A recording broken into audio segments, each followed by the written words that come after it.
Good evening, ladies and gentlemen. Welcome to Reference Point. I'm your host, Dave Coker-Hook. This evening, it's only me here sitting at the table because my guest is a continent away in Philadelphia. Tonight, we're going to be speaking with Les Wolff, who is, I'll call him a professional, an expert in the area of sales and marketing, and we're specifically going to be talking about how marketing activities pertain to small businesses. You know, here in Northern California, we have a tremendous amount of entrepreneurial spirit and a lot of new small businesses starting up. And a lot of people thinking that the only way to go is the internet way. But there's a lot of fundamentals and basics that I think people need to understand, and we're going to talk to Les about that tonight. And I think you're going to find this an extremely interesting and very exciting show this evening. So, Les, welcome to Reference Point. It's a pleasure to have you here joining us from over there in Philadelphia. Thank you, David. I look forward to the discussion. So your company is called Smart Marketing Group, if I remember correctly. Yeah, our business name is Smart Marketing Group. The actual corporate name is Smart Marketing and Management, Inc. Okay. It was a little long, so we shortened it to Smart Marketing Group. Well, you heard me in the intro, we're going to talk about marketing really today. And that concept, the word marketing, it's always been a critical factor for the success in any business. And I think the key thing that I want to start talking about is how the introduction of the internet and social media has changed, or if it really has changed, the way marketing is conducted here in the 21st century. Well, I think it's a good question. Has it changed marketing? The answer is a clear yes and no. Marketing, as I go back on the definition you and I had talked about before at Theodore Levitt, marketing being all the exhilarating big things and all the troublesome little things that have to be done in every nook and cranny of the entire corporate organization to achieve the purpose of attracting and holding a customer. Key phrase is the troublesome little things. Marketing is like a mosaic. You have to put a lot of different pieces together to get the picture. There is no automatic formula that wins every time. Social media, the internet, has become very powerful, but it also in many cases has become its own enemy. So you need to look at it and keep in mind the fundamentals of reaching out to that audience from their perspective, what they call the WIFM factor, W-I-I-F-M. Right. What's in it for me? What's in it for me? Well, Les, let me ask you something. Interrupt you there for just a second. Something you just said hit me in terms of, you mentioned the internet and social media is useful, but it can be its own worst enemy as well. Could you expound on that a little bit? What did you exactly mean by that? Well, for example, I delete over 300 emails a day. It's getting harder and harder for anyone to get my attention via email. Right. They have to be exceptionally creative. They have to be a really good copywriter in the address bar to get my attention. Right. Because, in the old days, for us old guys, there was a thing called junk mail. Right. And you would get a tremendous amount of direct mail. A lot of it you would think useless as far as it was to your need. Multiply that 1,000-fold, and that's email today. Right. So email being one form of communication. And today with things like Facebook and LinkedIn and Twitter and Pinterest and all of those kind of social media elements, what is the, what element, how does what you were just talking about relate to that as well? Well, I think like a marketing mosaic, you have to look at the pieces. What is it you're trying to achieve? Are you trying to get the name of your company out there? Are you trying to get, in a sense, the message or tagline of what it is you do out there? Are you trying to generate leads? Mm-hmm. Are you trying to generate publicity? What is your purpose? You have to have a sense of direction and purpose that you can measure against and see whether or not it works via the internet. An example, I was in a discussion today with someone on a program that we're looking to get corporate sponsors to underwrite what I call an altruistic marketing program, something to benefit an area of the wildlife conservation. Okay. And their comment to me was, why would a corporation want to do that? And my answer to that, we can figure ways and show them how to drive traffic to their website where they can build databases for future marketing purposes. And then went on to all of the other things. So the internet and social media is very important. But you have to use it right. Part of an overall plan. Yeah, there you go. It has to be part of an overall plan. I think a lot of times people will come and they'll say, well, I have a Facebook account now, or I have a Twitter account, and therefore I'm going to do everything through that mechanism. But I'm guessing that part of the challenge is they're not understanding the little things like you were talking about, exactly how you need to use marketing to its greatest effectiveness in order to achieve your purpose and objective as a business person. This actually takes me to the things you mentioned earlier. You talked about 4 principles of smart marketing. I was wondering if you might define smart marketing for me and then possibly go through those 4 principles. Smart marketing is a combination of 2 things. Common sense, which is uncommon. I'm somewhat of a cynic and a curmudgeon. But also the fact that smart marketing is what I call Wolff's rule of business opportunity. You look at what everyone is doing in your business field. You look at what the competition is doing. You look at the similarities, and then you look for the untapped, overlooked opportunities that are sitting there. Mm-hmm. And because most people tend to mimic what is a leader of an industry has done, right, there is a lot of room for opportunity. I think that's absolutely correct. I see that in the businesses that I've been involved with over the years, how a company will say, well, this is the way these guys are pitching their products, so we probably need to do the same thing. And what you're saying is that that's just part of the picture, and there's other ways to approach it. That and if you put the energy and effort into assessing what the opportunities are, you could probably find other ways of doing it. So let's talk about your 4 principles. Okay, I was just going to say one other thing. Title of an article I wrote for our blog, which I think sums up the point, is, are you a mimic marketer? You replicate, duplicate, imitate rather than originate. And that's something to think about. Definitely. But the 4 principles of smart marketing are really based, again, on common sense. And the first principle deals with having an open mind, because change is constant. Right. But the odds are your competition does not have the open mind. That's what we were just talking about now. Right. They tend to feel more comfortable mimicking what others have done. Secondly, I tell people, think big, because you can trim a big idea down. You can't do a lot with a small idea. 3, think wild and outside the box. Let your mind flow. You know, don't self-criticize yourself. Let things flow. And what I find, by the way, is I try to explain, in particular young people, don't try to brainstorm via email, the key, or texting, because the key of the interaction between people face-to-face or voice-to-voice generates and sparks ideas that are not going to happen while someone is typing. Yeah. So the point is to think wild and outside the box, because that's the way you'll find a big idea. But the biggest thing in the marketing, 4th marketing principle, is don't talk about it, do it. I can relate to that one. That's that whole idea. Unless you actually start taking action, nothing's going to get done. So these 4 principles, I mean, like you said, they're very common sense thoughts, but what's intriguing to me is that they're not necessarily embraced as readily as one might think.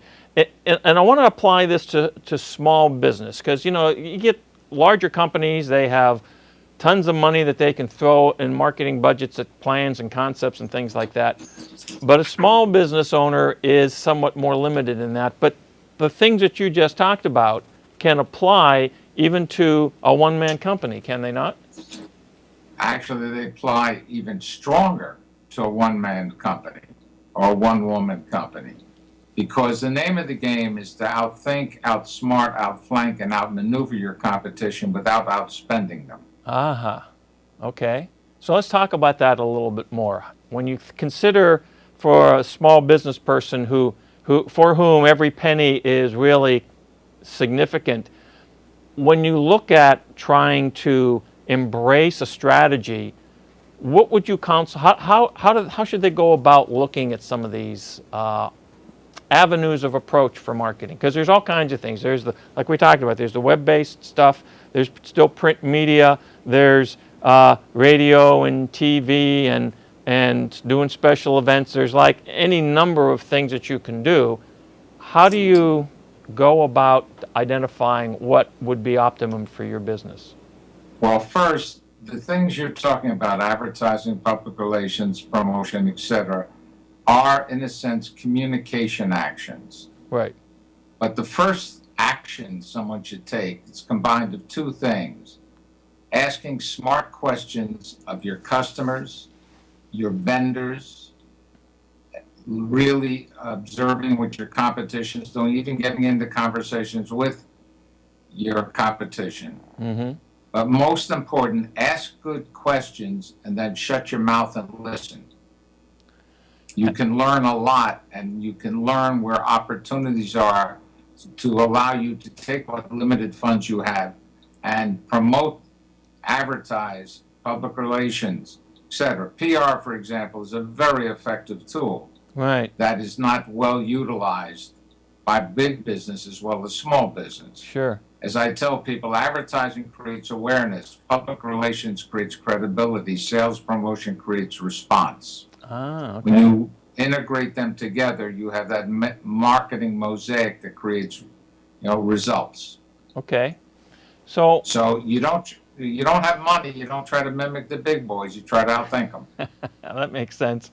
Let's talk a little bit about this idea, formulating the right questions and things. I think one of the challenges that I've known a lot of independent business owners in my career, and they tend to be real good and strong in a particular discipline. That's why they went into that business, or maybe they stumbled into that business.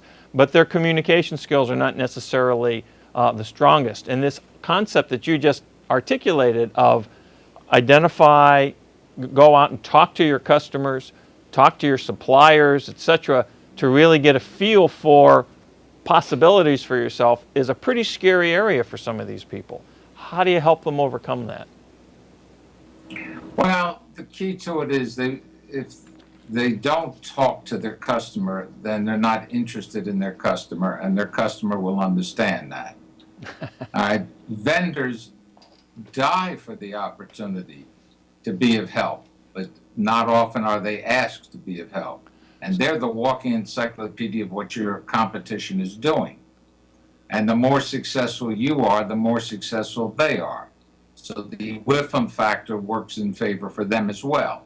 Ah. It's a win-win scenario that you look to put together. Mm-hmm. If you have $1,000 to spend and you got to compete with somebody who has $100,000 to spend, you can't compete on the same strategy plan. Right. You have to outthink them. One of those areas is, as I said, the public relations, or today on the internet, content marketing. So you might put a blog up, mm-hmm. and you may create content that is educational, that educates, stimulates, and motivates people there. You may create an opportunity for your customer to participate in the blog, make them a mini celebrity. Ah. That's another direction that you can go. Is there a way to do a strategic alliance? Can you join forces with someone else who is serving the same customers you are, but is not in the same business you are, so that you have that kind of advantage? Can you get out and lecture on a topic that would be of interest to an audience that, again, is your audience? Whether it's the local church group or a men's club at the synagogue or the Chamber of Commerce. I think the point of what you're saying there, to my mind, is that there is no lack of avenue of approach. And the thing is, you have to do the work to identify what those avenues for your market, for your type of product or service is, so that then you have some feel for how you go about doing that. Is there a significant difference in what you've talked about here between whether, you, as a business, your clients, your customers are consumers versus other businesses versus government agencies or anything like that? No, I don't really believe so, based on my years of experience, and I have close to half a century in the marketing arena. It all comes back to how can people don't buy price. They don't buy.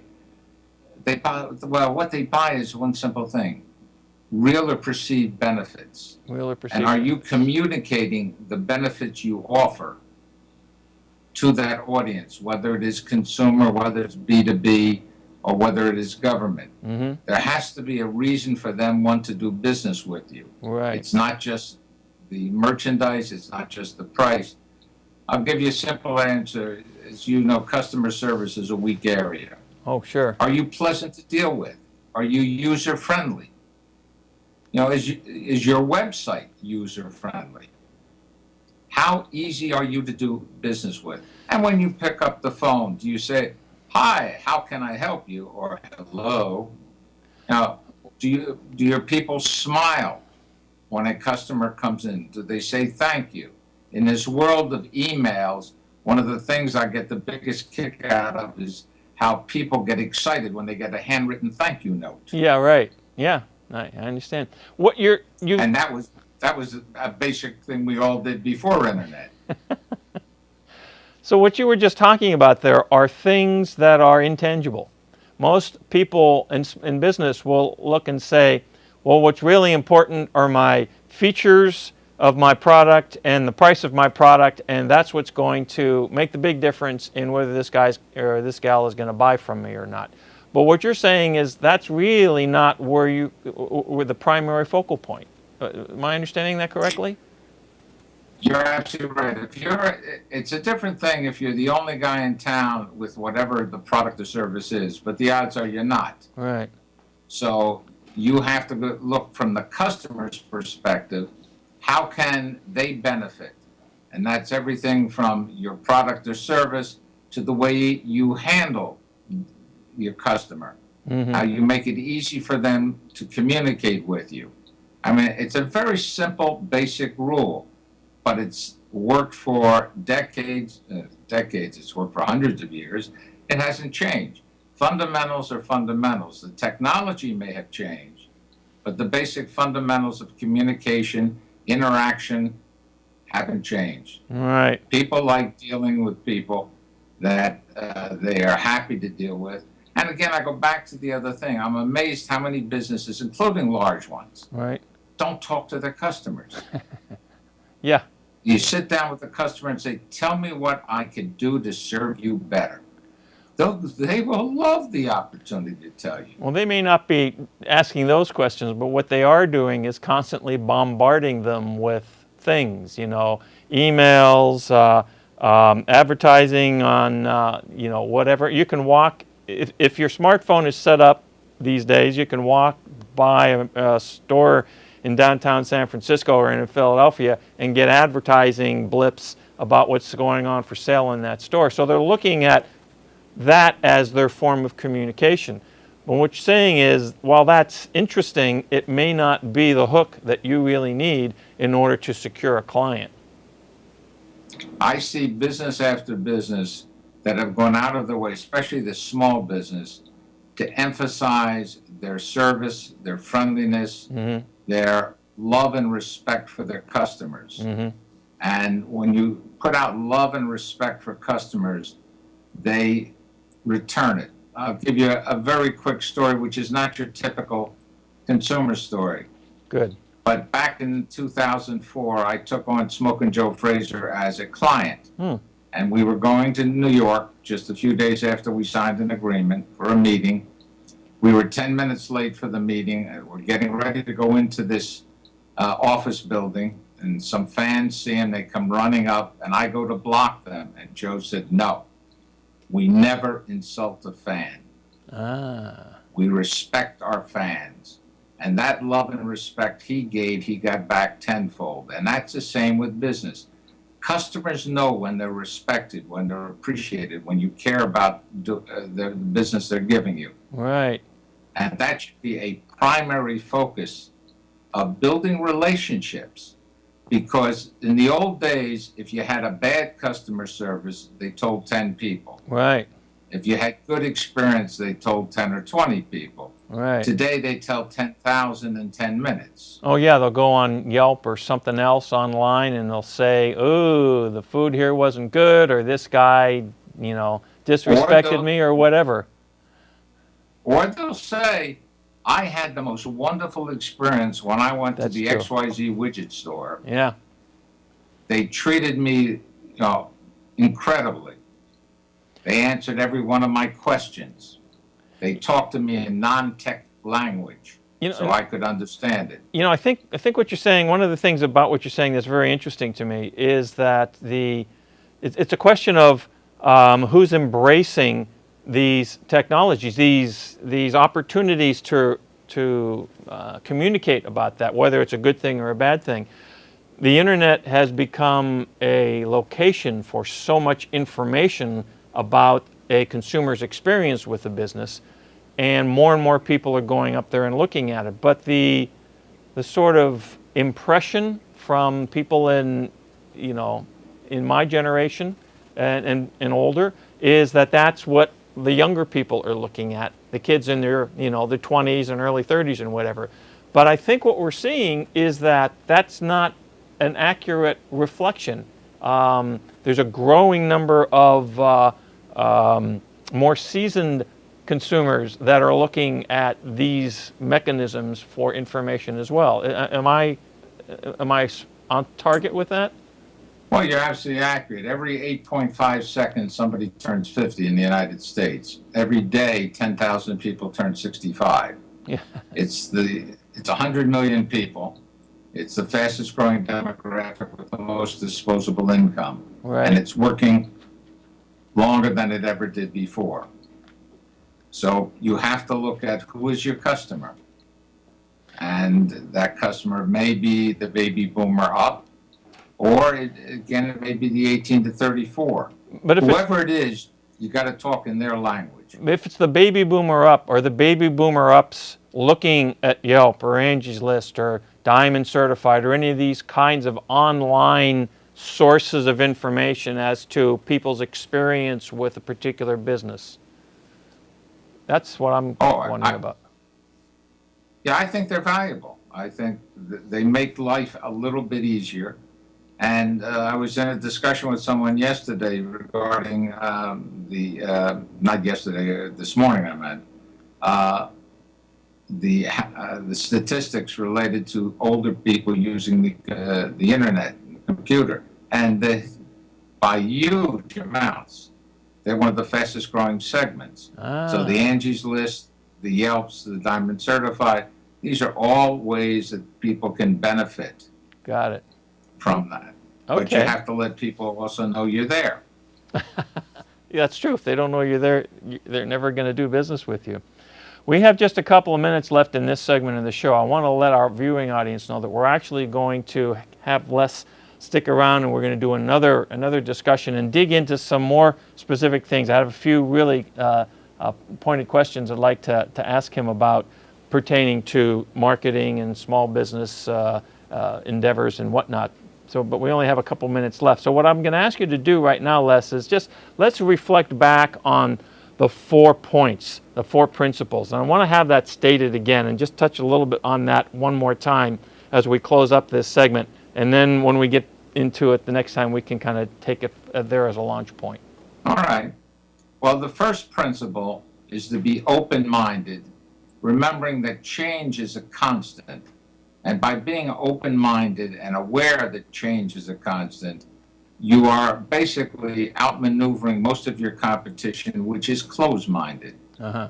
I know that may sound very cynical, but my experience has shown people are hesitant to be open-minded. They're hesitant to look at other ways of doing things. As we said earlier, they tend to mimic others. Right. One of the things I talk about is the second principle is think big, because a big idea When you think big, you open up your mind, you let things flow, you don't let negative thoughts in, you don't say, well, that can't be done. You just think big. Then you can trim a big idea down. Mm-hmm. But when you have a tiny idea, it's very hard to grow. Right. So think big. How do you think big? You let yourself think wild. You think outside the box. You can tame it later, but you let yourself flow with the ideas. And that's particularly if you can get some brainstorming going with people in your business or your friends or other people in your industry. You can always find opportunities that are sitting there that are untapped. And one of those things also deals with, even though it's not one of the principles, deals with attitude. Like a wonderful quote of Winston Churchill, an optimist is one who sees opportunity in every calamity. A pessimist is one who sees calamity in every opportunity. Yeah, yeah. And then lastly, don't talk about it. Do it. Don't talk Take about action. it. Do it. And there you go. And you move forward from there. And with that, we're going to end off this particular segment of Reference Point, and we're going to come back and deal with some more of these things in the next time people see the show on TV.